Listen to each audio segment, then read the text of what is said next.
Assalamualaikum warahmatullahi wabarakatuh. Selamat datang di video pembelajaran Sejarah Pemikiran Ekonomi Islam.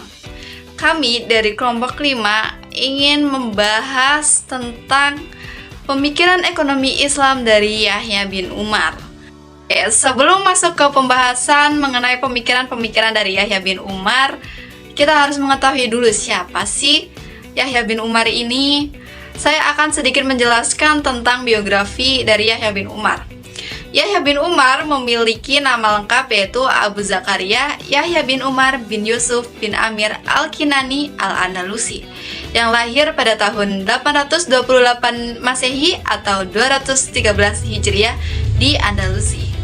Dia berasal dari Jayan atau Ceyan dan dibesarkan di Cordoba. Nah, Yahya bin Umar memulai pendidikannya di Cordoba dan pada saat menjelang remaja, beliau melakukan pengembaraan ilmiah dari satu tempat ke tempat yang lain. Di antara tempat yang dilaluinya adalah Mesir, Hejaz, Irak, dan Afrika. Nah, Yahya bin Umar ini juga merupakan salah seorang ulama terkemuka dari mazhab Maliki. Nah, pada akhirnya Yahya bin Umar menetap di Kairouan, Afrika dan menyempurnakan pendidikannya kepada seorang ahli ilmu faraid dan hisab yaitu Abu Zakaria Yahya bin Sulaiman Al-Farisi. Nah, dia mengambil alih sebagai pemimpin dari Jami' Al-Kairouan seiring pertumbuhan organisasi. Namun, setelah terjadi beberapa konflik, ia memutuskan untuk meninggalkan Kairouan dan menetap di Sausa dan mengajar di Jami' Al-Sabr sampai kematiannya pada tahun 289 Hijriah. Nah, Yahya bin Umar ini bukan hanya mengajar kepada murid-muridnya, tetapi beliau juga menulis buku-buku, yaitu salah satunya ada Ahkam Al-Suq yang latar belakang atau sejarah suatu pemikiran itu adalah sangat penting agar tidak terjadi kekaburan dan tetap berkesinambungan dari suatu masa ke masa berikutnya. Pokok-pokok pikiran Yahya bin Umar tercermin dalam karya monumentalnya, yakni Ahkam Al-Suq. Yang melatar belakangi pemikiran-pemikiran Yahya bin Umar adalah pengalaman atau kejadian nyata yang menciptakan pemikiran ekonomi yang dilakukan Yahya bin Umar. Latar belakang pendidikan dan ajaran-ajaran atau ilmu yang didapat dari guru-gurunya semasa ia menempuh pendidikan. Yahya bin Umar menjelaskan bahwa kitab Ahkam Al-Suq ditulis karena dua persoalan mendasar. Pertama, hukum syariah mengenai perbedaan, keseragaman, skala, dan proporsi usaha di suatu wilayah tertentu. Selama hidupnya, Yahya bin Umar menulis beberapa hingga 40 risalah di samping ajaran ilmiahnya. Al-Muntakhaba fi Ikhtisar, Al-Mustakhrija fi Al-Fiqh Al-Maliki, dan Ahkam Al-Suq adalah dua karyanya yang paling terkenal. Buku pertama di dunia Islam yang secara khusus membahas hisbah dan berbagai hukum pasar adalah Ahkam Al-Suq. Selanjutnya, pemikiran ekonomi Yahya bin Umar. Pemikiran Yahya bin Umar 213 sampai dengan 289 Hijriah yang terkenal lewat karyanya Ahkam Al-Suq merupakan kitab pertama yang membahas tentang hisbah dan hukum-hukum pasar. Penetapan harga Al-Tasair merupakan tema sentral dalam kitab Al-Ahkam Al-Suq. Pemikiran ekonomi Yahya bin Umar tentang intervensi pemerintah terhadap tasair, regulasi harga, pasar merupakan pusat terjadinya penyediaan, supply, dan permintaan, demand, barang. Kebebasan ekonomi tersebut juga berarti bahwa harga ditentukan oleh kekuatan pasar, yakni kekuatan penawaran, supply, dan permintaan, demand. Dalam hal ini, jika kenaikan harga di pasar diakibatkan oleh ulah para spekulan sehingga menyebabkan instabilitas harga di pasar, pemerintah sebagai institusi formal yang mempunyai tanggung jawab menciptakan kesejahteraan umum berhak melakukan intervensi harga ketika terjadi suatu aktivitas yang dapat membahayakan bagi kehidupan masyarakat luas dengan melakukan stabilisasi. Yahya bin Umar mengatakan bahwa ada pengecualian untuk pemerintah dalam menetapkan harga. Dalam hal ini, pemerintah dapat mengeluarkan para pedagang tersebut dari pasar serta menggantikannya dengan para pedagang yang lain berdasarkan kemaslahatan dan kemanfaatan umum. Dalam hal ini, pemerintah berhak memperhatikan para pedagang tersebut untuk menaikkan kembali harganya sesuai dengan harga yang berlaku di pasar. Hal ini pernah dipraktikkan oleh Khalifah Umar bin Khattab ketika mendapati seorang pedagang kismis yang menjual barangnya di bawah harga pasar. Terakhir, terkait mekanisme harga dumping polisi, siasah al-ighra dumping adalah sebuah aktivitas perdagangan yang bertujuan untuk mencari keuntungan dengan jalan menjual barang pada tingkat harga yang lebih rendah dari harga yang berlaku di pasaran. Perilaku seperti ini secara tegas dilarang oleh agama karena dapat menimbulkan kemudorotan bagi masyarakat. Siasah al-ighra dumping dilakukan oleh seorang dengan maksud agar para saingan dagangannya mengalami kebangkrutan. Dengan demikian, ia akan leluasa menentukan harga di pasar. Siasah al-ighra atau banting harga dumping dapat menimbulkan persaingan yang tidak sehat serta dapat mengacaukan stabilitas harga di pasar.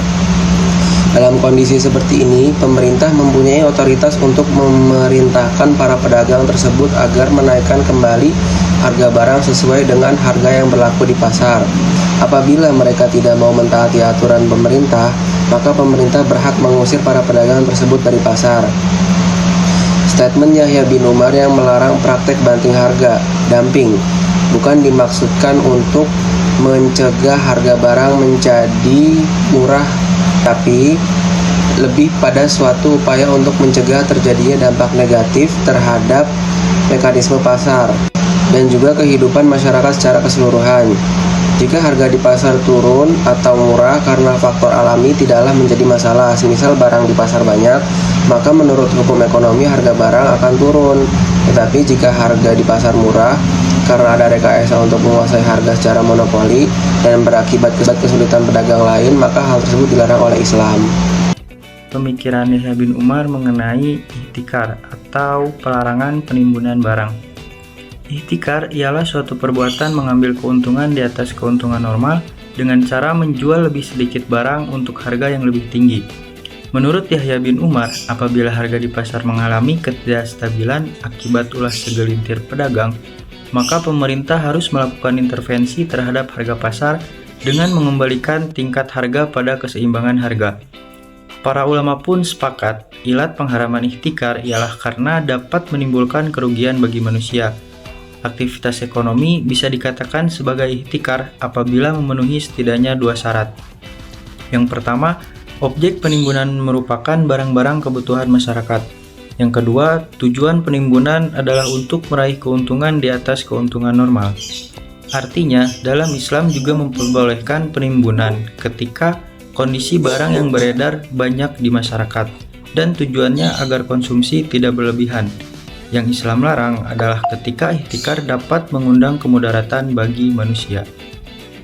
Selanjutnya ada materi mengenai relevansi pemikiran Yahya bin Umar dengan perekonomian modern. Ada banyak sekali relevansi dari pemikiran Yahya bin Umar untuk kita sajikan dalam perekonomian pada masa kini. Seperti dalam ekonomi Islam di Indonesia yang perlu direkayasa ulang atau re-engineering agar tidak terombang-ambing oleh sistem ekonomi dunia seperti kapitalisme dan sosialisme. Dalam mekanisme pasar Islam, Yahya bin Umar memiliki pendapatnya yang sangat berbeda dengan mekanisme pasar bebas kapitalisme. Mekanisme pasar dalam pandangan Yahya bin Umar tidak sampai terbuka lebar, merambah luar negeri dengan persaingan bebas ala kapitalisme. Kemudian relevansinya kajian kitab Ahkam al-Suq karya Yahya bin Umar pada perekonomian modern disajikan dengan pendekatan filosofis dan komparatif. Pendekatan filosofis dimaksudkan untuk mengungkap potensi ontologi ilmu-ilmu, khususnya dalam ilmu ekonomi. Adapun pendekatan komparatif dilakukan dengan membandingkan konsep ekonomi Yahya bin Umar dengan konsep ekonomi kapitalisme yang berkuasa sekarang.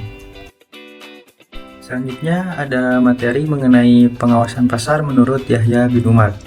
Yahya bin Umar sangat tegas berpendapat bahwa perlunya adanya pengawasan pasar atau hisbah oleh pemerintah yang adil, dengan diangkatnya seseorang atau beberapa orang yang bertugas melakukan patroli, guna menjaga hak-hak publik di pasar.